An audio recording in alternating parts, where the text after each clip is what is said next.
Alright guys, this is my Honda HRV, and today we are back again with Dasaita's new and improved G13 head unit that is made specifically for our car. I cannot speak enough about how awesome this company is. They watched the video I made on their last head unit, and they read you guys' comments on the video, and they actually spent the time to go through the old version and revise it and listen to what we needed to be improved upon, and they made it happen. And this is the new one. Been running the old one for about a year and have nothing at all to complain about. It's been great, but they did improve it, and we're going to get it installed and go over some of the differences, like this massive memory upgrade and a few other things that we'll talk about. So let's dig in the box and we'll get it installed. All right, digging into the box, everything is packed super well. The user manuals come out first. The instructions are super clear and concise and in-depth, and they are very helpful when installing, so make sure you hold on to those. You're going to get 2 packs of cables. One's going to have the power cables and one's going to have the rest of the accessories in it. This is a truly plug-and-play head unit. I can't stress that enough. Anybody can install this. These cables plug right into your factory harnesses, and it's going to retain all the functions that the factory head unit has through the car. This new revised version also has a dedicated bracket and new screws, which is huge because in my previous video there were several people in the comments who had trouble getting the screws on either side of the head unit to fit correctly. Looking at the head unit, once we get out of the plastic, the 8-inch QLED screen looks great. They have new buttons on this version that are a lot larger and more accessible than the previous design, which I like a lot. And my personal favorite part about the new head unit is that they give you a knob to turn for the volume. They also give you some zip ties to tidy up all the wiring, and also this little interior pry tool, which is going to help us get the dash bezel off around the radio. It makes it super easy. Here's what the back of the radio looks like. This is where all your connectors are going to plug into, and also they give you an HDMI output back here, so if you want to plug up accessory screens, you can do that as well. Alright, let's get all this out to the car and start getting the installation underway. As you follow along the instructions, we need to pull out this single piece of dash right here. It goes from the far passenger side, one piece with the vents, around the radio, and then around this vent with the hazard button here. So you have to take it all off in one piece. It's very easy. They gave us the pry tool to do it with, which makes it even easier. You could probably do it by hands. The easiest way that I've found to do it is to drop the dash. It might be a little hard to see, but there's a piece in here right about here that you can stick your pry tool in. We're going to pop it out and then just simply work our way around until it all comes off. There will be one connector on the hazard lights button, and then it'll all come off, and we'll be able to see the radio clearly where it mounts up. Even if you have a factory radio, this is going to cover the whole thing. Of course, anytime you're working on your car, especially doing electrical work, it's worth unplugging the negative terminal on your battery so we don't have any accidents.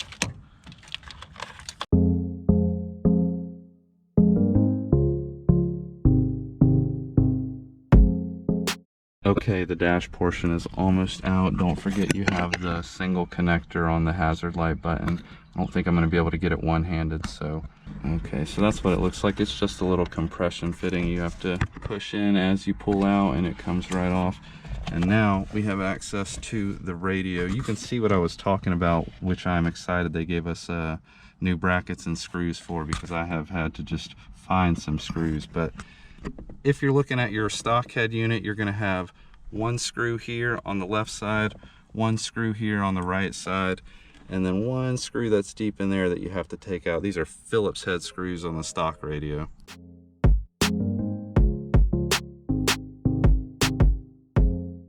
You are going to need like a fairly long screwdriver to get this one on the bottom, and the magnetic tip is definitely helpful to not lose it on the way out.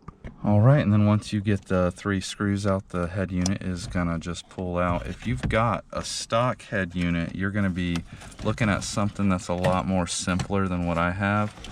On a stock head unit, you're only gonna have 4 plugs back here, but I've got all the accessories from the old Dasaita unit that I have plugged in here, as well as the power cables and all that good stuff. So I'm going to work on getting this apart. If you're working with the stock HRV radio, it's just 4 connectors, so unplug those 4 connectors. And again, we're just following right along with these steps, so If you are with me, we're at the take out the radio and unplug the wirings. So just pull off those 4 connectors and then I'll meet you when we're back at that next step.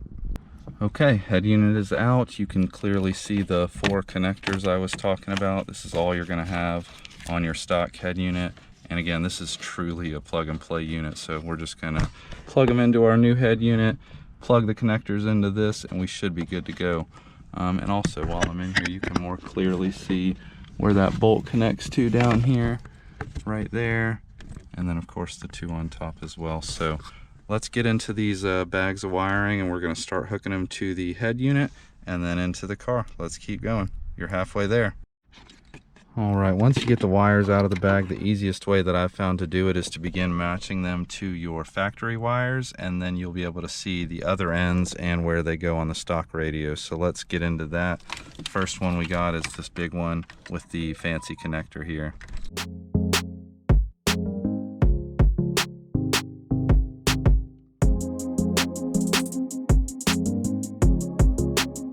Alright, as you can see, that first power cable bundle knocks out the big 3 connectors in here. All that's left is the USB, which is going to be in the accessory bag. Now we are going to go through this and match it up to where it is on here. It's all on the diagram. Again, if you need it, this is the accessory one. But now we're going to start plugging them into the radio.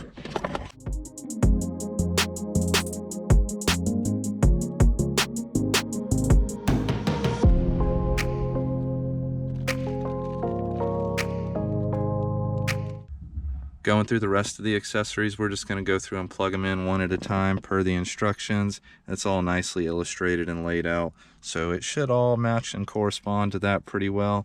And we're going to go through one at a time and plug in the microphone and the Wi-Fi antenna and all that good stuff.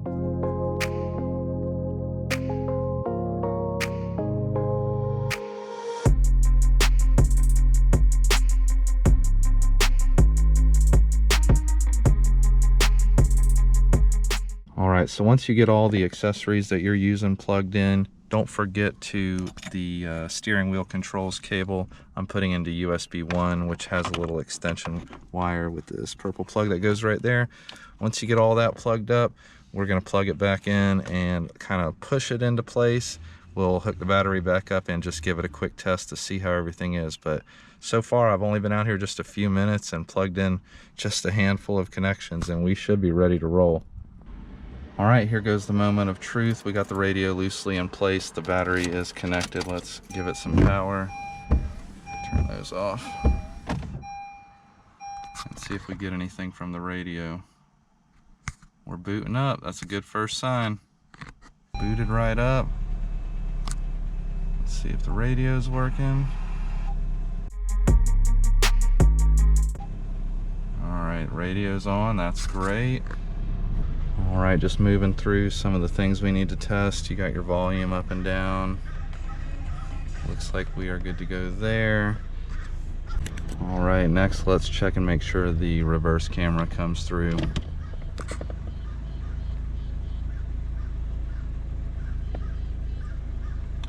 Guess not. I actually remember this from the first time around. This is an easy fix.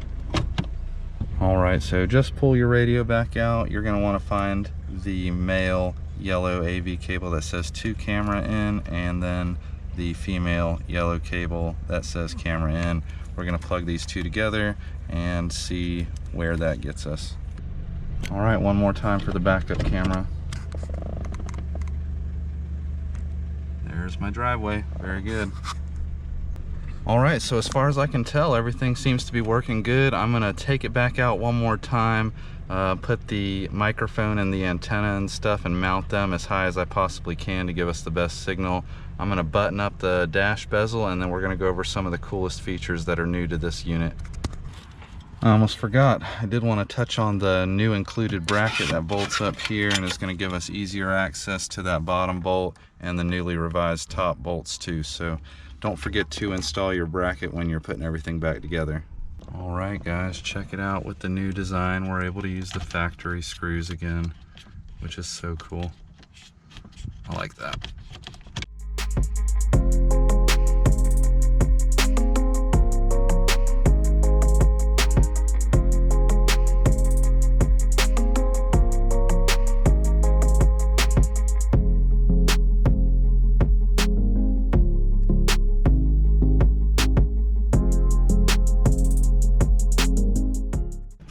right, guys, check out the fit and finish on this thing. It's perfectly flush all around, fills up the whole cavity, super nice.